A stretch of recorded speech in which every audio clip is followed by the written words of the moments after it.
রিমঝিম শুনল। সে নিজেও জানে রত্নার চলাফেরা উশৃঙ্খল, তার ব্যক্তিত্ব এবং আচরণও বেশ বাজে। তার চাইতেও বড় কথা, মেয়েটা বেশ অহংকারী। আল্লাহ যেখানে বলেছেন অহংকার পতনের মূল, সেখানে ওর এই মাত্রাতিরিক্ত অহংকার নিয়ে তার চিন্তাও ছিল। না জানে কখন কি করে বসে। কিন্তু রত্নার বাবা আবার ব্যতিক্রম ধর্মী ভদ্রলোক, খুব আত্মসম্মান পোষেন মনে। তিনি নিজেও জানেন মেয়ের আচরণ সম্পর্কে টুকটাক, তবুও মেয়ে তো। নিজে তাকে মারবেন কাটবেন তা বোঝা যায়, কিন্তু মেয়ে শ্বশুরবাড়িতে গিয়ে এক ফোঁটা সম্মান পাবে না তা কি করে হয়? এই বিয়ে ভাঙার পেছনে তিনি একা নিবিড়দের দোষ দেননি, নিজের মেয়েকেও সমান দোষ দিয়েছেন। নিশ্চয়ই মেয়ের আচরণেও এমন কিছু কমতি ছিল যা নিবিড়ের পছন্দ হয়নি। তিনি মুরব্বী হলেও বোকা নন। রিমঝিম বলল, আমি মনে করি কি জানিস, আঙ্কেল বিয়েটা ভেঙে কাজের কাজ করেছেন। মৌ মাথা নাড়ায়, সেও একমত। তার মনে পড়ে গেল সেদিনের কথা। মৌ সত্যি সত্যি কামরুলের হাত দিয়ে পায়েস পাঠিয়েছিল, কিন্তু সোফিয়া খানম রাগে সেই পায়েস ছুঁয়েও দেখেনি। কিন্তু নিবিড়ের বাবা মশিউর সাহেব ঠিকই খেয়েছেন, কামরুলের কাছে প্রশংসাও করেছেন। কারেন্ট এলো। রিমঝিম মায়ের ডাকে ভেতরে চলে গেল।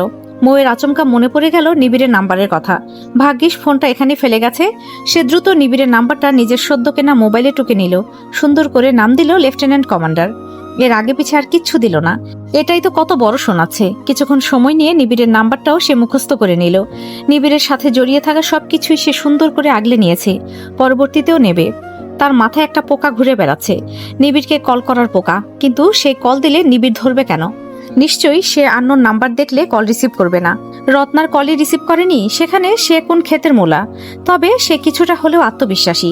নিবিড় তাকে চিনলে অবশ্যই কল ধরবে। কিন্তু দেখা গেল বহু সাহস করে দুইবার কল দিলেও নিবিড়কে পাওয়া গেল না। এজন্য তার এবার রিমঝিমের নাম্বার দিয়ে কল করা লাগলো। এটাই আবার ঠিক কয়েকবার রিং হতেই সে রিসিভ করলো। নিবিড়ের শীতল কণ্ঠস্বর শুনে মৌয়ের বুকের অস্থিরতা কেমন কেটে গেল। নিঃশ্বাস নিতেও স্বস্তি হচ্ছে। রিমঝিম, কথা বলো। আমি মৌ। পরপর ওপাশ থেকে নীরবতা শোনা গেল। ধীরে সুস্থে উত্তর এলো, বল, কিছু দরকার? দরকার? দরকার ছাড়া কেউ কাউকে কল দিতে পারে না নাকি? মানুষের ইচ্ছে হয় না কেমন আছে কি অবস্থা জিজ্ঞাসা করতে? সব কথা কি দরকারেরই হতে হবে? কিন্তু মৌ সেসব বলল না। বাবা নতুন মোবাইল কিনে দিয়েছে, আপনাকে কল দিচ্ছি, ধরলেন না। নিবিড় তৎক্ষণাৎ কল কেটে দিল। মিনিট দুয়েকের মাঝেই মৌয়ের ফোন বেজে উঠল। মৌয়ের বুক ধুকপুক করে উঠল। তার নতুন মোবাইলে সবার প্রথমেই নিবিড়ের কল এসেছে। ছোট স্ক্রিনে জলজল করছে লেফটেন্যান্ট। মৌ কল রিসিভ করতেই নিবিড় বলল, পার্সোনাল নাম্বারে অচেনা নাম্বার রিসিভ করি না আমি। এর জন্য কি রত্না আপুটা রিসিভ করতেন না? আপু আপনার জন্য অচেনা ছিল? নিবিড় হেয়ালি ছাড়াই বলল, টাইম ওয়েস্ট করা আমার পছন্দ না। মৌ মিটিমিটি হাসলো। সে বুঝতে পেরেছে নিবিড় তাকে কি বোঝাতে চেয়েছে। আমি সময় নষ্ট করাচ্ছি না আপনার? নো, তোর হিসাব আলাদা। কেন? আমি আলাদা কেন? এসব জিজ্ঞাসা করতে কল দিয়েছিস? নাম্বার সেভ করাতে কল দিয়েছি। আমি মোটেও রত্নাপুর মতো নই যে কেউ আমার কল রিসিভ না করলে তাকে কল বারবার করব। আমার সেলফ রেসপেক্ট আছে। ওপাশ থেকে বোধ হয় সে একটু হাসির শব্দ শুনল। মৌ অবাক হলো, নিবিড়ের মতো মানুষ হাসছে কেন? সেই হাসিতে কি বলছে? পরপর আবারও নিবিড় গম্ভীর গলায় বলল, I like that. Like? Self respect. নিবিড় থেমে আবার বলল, নাম্বার সেভ করে নিচ্ছি, এখন কল কাট, বিজি। সবই না বললেন ফ্রি, দরকার হলে অবশ্যই ফ্রি। কিন্তু তোর কথা শুনে মনে হচ্ছে না তুই দরকারি কিছু বলছিস। কুকিং করছি, ডোন্ট ডিস্টার্ব। মৌয়ের মেজাজ খারাপ হলো। সে টের পেল নিবিড় কল কাটবে। প্রতিবার যেই কাজটা নিবিড় করে সেই কাজটা আজ মৌ করলো। নিবিড়ের মুখের ওপর কল কেটে দিল। সে জানে না কেন এই কাণ্ড ঘটিয়ে তার বেশ পৈশাসিক আনন্দ হচ্ছে। প্রেমে পড়লে কত ধরনের মিশ্র অনুভূতি হয় তা নিয়ে বেশ ভালোই অভিজ্ঞতা হচ্ছে তার। মাস পেরিয়েছে। আজ কামরুলের জন্মদিন। না, কেউ মনে রাখেনি। তবে কামরুল জায়গায় জায়গায় গিয়ে সবাইকে মনে করিয়ে দিচ্ছে আজ তার জন্মদিন। মের 30 তারিখে তার জন্মদিন। ভিখারি যখন প্রতিদিনের মতো চাল নিতে এলো, কামরুল তাকে বলল, আজকে আমার জন্মদিন দাদি, আজকে চাইলটা একটু কমই লও। ভিখারি চমকে গেল। মানুষ বিশেষ দিনগুলোতে সদকা বেশি বেশি করে দোয়া চায়, সেখানে এই ছেলে উল্টো কথা বলছে। তবুও সে তো ভিখারি, রোজ চাল পাচ্ছে, এই অনেক। একদিন কম পেলে আর ক্ষতি কি? দেও তাইলে। কামরুল চাল এনে দিল। চাল দেওয়া শেষে বলল, অল্প চাল দিতাছি বললে অল্প দোয়া দিবা, হেইডা কিন্তু হইব না দাদি। অহন দোয়াও কি তোমার গলায় পাড়া দিয়া লন লাগবো? কামরুল তওবা করার ভান করে বলল, ছেছে নাউজুবিল্লাহ, কি কন? খাওয়ান গলায় পাড়া দিয়া লন যায়, দোয়া তো না। দোয়া হইল রিজিক। তোমারে দোয়া দিতে কইছি যাতে আগামী জন্মদিনে আল্লাহ আমার রিজিক বাড়াইয়া দেয়, আর তোমারে যাতে বেশি বেশি চাইল দিতে পারি। কামরুলের চালাকি কথাবার্তার টোপ ভিখারি গিলে ফেললো। কামরুলকে দোয়া দিতে দিতে চলে গেল। কামরুল তখনই আরেকটা চক্কর দিতে গেল এলাকায়। মৌ তখন ভার্সিটির জন্য বাসা থেকে বের হয়েছে। এমন সময়ে তার কামরুলের সাথে দেখা। মৌকে দেখতে পেয়েই কামরুল ছুটে এলো। কেন যেন সে মৌকে বেশ ভালো পায়, হয়তো মৌ তাকে যত্ন করে বলে। আপা, আজকা কিন্তু আমার জন্মদিন, আমারে রোদ চশমা কিনা না দিলে সারমু না। মৌ ভুরু কুসকে বলল, ঠিক আছে, শুভ জন্মদিন, কিন্তু তুমি তো রোদ চশমার কথা বলে বলে কতজনের টাকা মেরেছো, এখনো রোদ চশমা কিনতে পারোনি? কসম আপা, আপনি দিলে আজকা যাইয়াই কিনে আনম। ঘুষ? জন্মদিনের উপহার দিলে ওইটারে ঘুষ কয় নাকি? তোমাকে তো বিশ্বাস হচ্ছে না। কামরুল চিপায় পড়ে গেল। দেখ, একেবারে শুরুতে রোদ চশমার কথা বলা উচিত হয়নি। রোদ চশমা কেনার কথা বলাটা তার পুরনো টেকনিক হয়ে গেছে, নতুন কিছু ভাবতে হবে। এবার সে যে করেই হোক রোদ চশমা কিনে নেওয়ার নিয়ত করলো। মিনমিন করে বলল, আল্লাহ, এবার যদি রোদ চশমা কেনার টাকা ভাঙছি তাইলে তুমি আমার লুঙ্গি উড়াই নিও। ইজ্জতের ফালুদা, মানে মহা বিপদ, খালি টাকাটা যাতে পাইয়া যাই। কিন্তু মুখে বলল, আপাগো, আপনি আমারে বিশ্বাস করেন না, এই কথাটা আমার জন্মদিনেই শোনা লাগলো। মৌকে এতেও টলানো গেল না। কামরুল তখনই আরেক পরিকল্পনায় চলে গেল। যদি রোদ চশমার টাকাটা দেন তাহলে আমি আপনার একটা ভালো খবর দিমু, একেবারে টাকা উসুলের মতন খবর। সেটা কি? আগে টাকা, আগে খবর। কামরুল না পেরে বলল, সামনের মাসে নিবিড় ভাই আইতাছে, কিন্তু কয় তারিখে এটা কইতে পারুম না, কয় নাই কিছু। মৌ অবাক হলো। নিবিড়ের সাথে কথা হয়নি তার মাসখানেক। পড়াশোনা নিয়ে ব্যস্ত হয়ে পড়েছিল সে। সেখানে এরকম একটা খবর খুবই অনাকাঙ্ক্ষিত ছিল। নিবিড়ের কি তবে ট্রেনিং শেষ হতে চলেছে?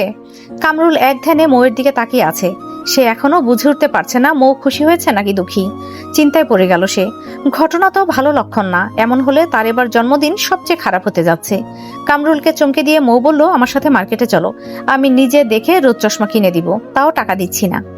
সোফিয়া খানম ঘণ্টাখানেক যাবৎ কামরুলের ওপর চেঁচাচ্ছেন। 2 দিন আগে পরিষ্কার করা ফ্যান কামরুলকে দিয়ে আবারও মোছালেন তিনি। শুধু তাই করেই ক্ষান্ত হলেন না, কামরুলকে দিয়ে নিজস্ব গাছের কিছু আম পাড়িয়ে আনলেন। চায়ে চিনি বেশি হয়েছে বলে বকলেন, আবার মাছ ঠিক মতো কাটা হয়নি বলেও বকে দিলেন। কামরুলের খুব সম্ভবত আজকের দিনটা খারাপ যাচ্ছে, কিন্তু সে এখনো এটাই ধরতে পারছে না সোফিয়া খানম কি মনে করে এতটা খেপে গেল। গেছিল তো খুশি মনে 3 পিস কিনতে, এই মুহূর্তে কি এমন হলো যে সব ঝাল কামরুলের ওপর দিয়ে যাচ্ছে? সে মুখ গোমরা করে বড় পাতিল মাসতে মাসতে বলল, জীবনে কি পাপ করছিলাম এই খালার বাড়িতে আইসা? খালু আর মহিলা পায় নাই বিয়া করার লেগা। পরপর নিজে নিজে আবার তওবা করে বলল, হায় হায়, হ্যারে বিয়া না করলে নিবিড় ভাই নাহিয়ান ভাই আর সেই না আইতো কইতে। না না আল্লাহ, আমার এসব মাতলামি হইন্য না, আমি খালারে কিচ্ছু কই নাই। কামরুল বাড়ির পেছন থেকে শুনতে পাচ্ছে এবারের বলির পাঠা সেই না, সে আজ কোচিং করতে যায়নি। এখন কোচিং কেন করেনি এই নিয়ে নিজের রাগ ঝাড়ছেন। সামনে এসএসসি পরীক্ষা আর মেয়ে কোচিং বাদ দেয় কিভাবে? সোফিয়া খানম খেপেছেন মূলত দূর থেকে রত্নাকে দেখে। পুরনো ঘা তাজা হয়ে গেছে এতদিন পর মেয়েটাকে দেখে। রাগ করে ছেলের সাথে 1 মাস কথা বলেননি তিনি। ওনার বারবার মনে হচ্ছে উনি তার ছেলের কাছে হেরে গেছেন, তার জেদ হেরে গেছে, রাজিয়া শেখ জিতে গেছে। ভাষা ভাষা শুনেছেন রিমঝিমেরও কার সাথে যেন বিয়ে ঠিক। ছেলেপক্ষ রিমঝিমকে দেখেও গেছে সেদিন হঠাৎ। সবকিছু এত দ্রুত হয়েছে যে মশিউর সাহেবকে বলারও সুযোগ পাননি। তার ছেলে কেন বিয়েটা ভাঙল? রত্নার কোন দিক থেকে কমতি ছিল? তার শাসনে আসলে এই মেয়ের তার মুখের ওপর কথা বলার সাহস থাকতো?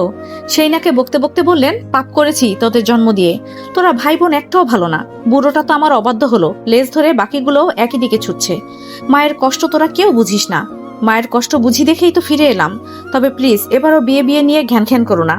সোফিয়া খানম আতকে উঠে পেছনে ফিরে তাকালেন। ভুল শোনেননি, তার অবাধ্য বড় পুত্র আসলেই তার চোখের সামনে দাঁড়িয়ে। নিবিড় পরনে নীল শার্ট, সাদা জিন্স। লম্বাটে ছেলেটার চোখে মুখে ক্লান্তি লেপ্টে আছে, যেন লং জার্নির কারণে ঠিকঠাক ঘুমোতে পারেনি। নিবিড়ের পিঠে বিরাট এক ব্যাগ। সোফিয়া হিসাব করলেন কয়েক মাস পর তার ছেলে ফিরেছে। সোফিয়া খানমের চোখ ঝাপসা হয়ে এসেছে। সেই না মায়ের বকাঝকা ভুলে উল্লাসে চেঁচিয়ে উঠল, ভাইয়া। সোফিয়া খানম ছেলের দিকে কয়েক ধাপ এগিয়ে আবারও অভিমানে মুখ ফিরিয়ে নিলেন। পাহাড় সম অভিমান তার। ছেলের সাথে তিনি একদমই কথা বলবেন না, ছেলেকে কাছেও টানবেন না। আসতে কে বলেছে, ফিরে যা। কিন্তু নিবিড় মায়ের দিকে এগিয়ে এসে মাকে জড়িয়ে ধরল। এবার সোফিয়া খানমের চোখের পানি ছুটল। নিবিড় মায়ের মাথায় হাত বুলিয়ে দিয়ে বলল, তাহলে কাঁদছো কেন মা? সোফিয়া খানম কাঁদতে কাঁদতে ছেলেকে জড়িয়ে ধরলেন। কই, আমি একদমই কাঁদছি না, ওগুলো তোর মনের ভুল, তোর জন্য কাঁদতে যাবো কোন দুঃখে? মায়ের অভিমান পরাণ সব একসাথে থেমেছে। ভদ্রমহিলা ছেলেকেও ছাড়ছেন না, আবার অভিমানকেও ছাড়ছেন না। রাগ অভিমানের মাঝে নিবিড় তার সন্তানকে ছাড়া শূন্য মাকে নিজ উদ্যোগে খুঁজে নিল। তুমি না স্ট্রং মা আমার, আর কাঁদে না। কামরুল দূর থেকে সোফিয়া খানম আর নিবিড়কে দেখল। তার মুখে হাসি, মিনমিন করে বলল, না, আমাকে খালাম্মা অবশ্য এতটাও খারাপ না, খালি মাঝে মধ্যে ও একটু চেইতা যায়, এডি আর কিছু না। বাজারের কাছাকাছি মশিউর সাহেবের সাথে দেখা হলো মৌয়ের। আজকাল সে ভীষণ ব্যস্ত বোনের বিয়ে নিয়ে। কিছুদিন আগেই রাহাত তার পরিবার নিয়ে রিমঝিমকে দেখে আংটি পরিয়ে গেছে। বিয়ে আগামী শুক্রবার, আজ শনিবার চলছে। বিয়ের কার্ড ছাপাতে দিয়ে দিয়েছে। প্রথম মেয়ের বিয়েতে কোনো প্রকার কমতি রাখছেন না রিয়াজ সাহেব। কেনাকাটা থেকে শুরু করে সবকিছুতেই টুকটাক হাতে হাতে সাহায্য করছে সে বাবা মাকে। জোনায়েদের প্রথম সাময়িক পরীক্ষা চলার দরুন সে সেভাবে সময় পাচ্ছে না, তবু আনন্দ করতে এক বিন্দু কার্পণ্য নেই। পরীক্ষাও দিচ্ছে, আনন্দও করছে। মশিউর সাহেব তার পুরনো গাড়ি টয়োটা করোলা এক্সাইতে বসা। এই গাড়িটা চলে কম, থামে বেশি, তবুও তার ভীষণ শখের এই গাড়িটা। গাড়ি থেকে মৌকে ডাকলেন তিনি। রোদ মাথায় নিয়েই মৌ তাকে সালাম দিল। মশিউর সাহেব চোখ মুখ খুব উজ্জ্বল করে বললেন, আসো, বাড়ি পৌঁছে দেই। আমি যেতে পারবো আঙ্কেল? না, এসো, লজ্জা পাওয়ার কিচ্ছু নেই মা। নিশ্চয়ই বিয়ে শাদী নিয়ে ক্লান্ত, গাড়িতে এসো, বাসায় পৌঁছে দেব। এত আদর করে ডাকায় মৌ তাকে আর নিষেধ করতে পারল না। সে প্যাসেঞ্জার সিটে উঠে বসলো। মশিউর সাহেব বেশ খুশি মনে গাড়ি স্টার্ট দিলেন। প্রথমে কয়েকবার স্টার্ট দেওয়ার চেষ্টা করলেন, কিন্তু কাজের কাজ হলো না। তিনিও তো থেমে থাকার পাত্র নন। আরো কয়েকবার চাবি ঘুরিয়ে চেষ্টা করতে অবশেষে সফল হলেন। এরপর গুনগুন করতে করতে স্টিয়ারিং এ হাত স্থির করলেন। ছেলে কি করে? রিমঝিম পছন্দ করেছে? জি, রাহাত ভাই একটা কোম্পানিতে চাকরি করছেন। আগে চট্টগ্রামে চাকরিতে ছিল, ইদানিং ঢাকায় এলেন। ঢাকায় এসে প্রস্তাব দিলেন। হ্যাঁ, আপুও বিয়েতে রাজি। যাক, এবার ইনশাল্লাহ বিয়েটাও হয়ে যাক। মেয়েটার একটা সুন্দর ফুটফুটে সংসার হোক। মৌ মাথা নাড়ায়, সেও চায় রিমঝিমের একটা মিষ্টি সংসার হোক। সে মশিউর সাহেবের দিকে তাকিয়ে বলল, আপনি হঠাৎই দুপুরবেলা গাড়ি নিয়ে বের হলেন যে? রিপেয়ারে দিয়েছিলাম। এই গাড়ি আমার কাছে থাকে কম, মেকানিকদের কাছে থাকে বেশি। ঘন্টাখানেক আগে কল করে জানালো গাড়ি ঠিক আছে, তাই আমি নিতে চলে এলাম। যাক, ভালোই হয়েছে, তোমাকে লিফট দিতে পারছি। মৌ হাসলো।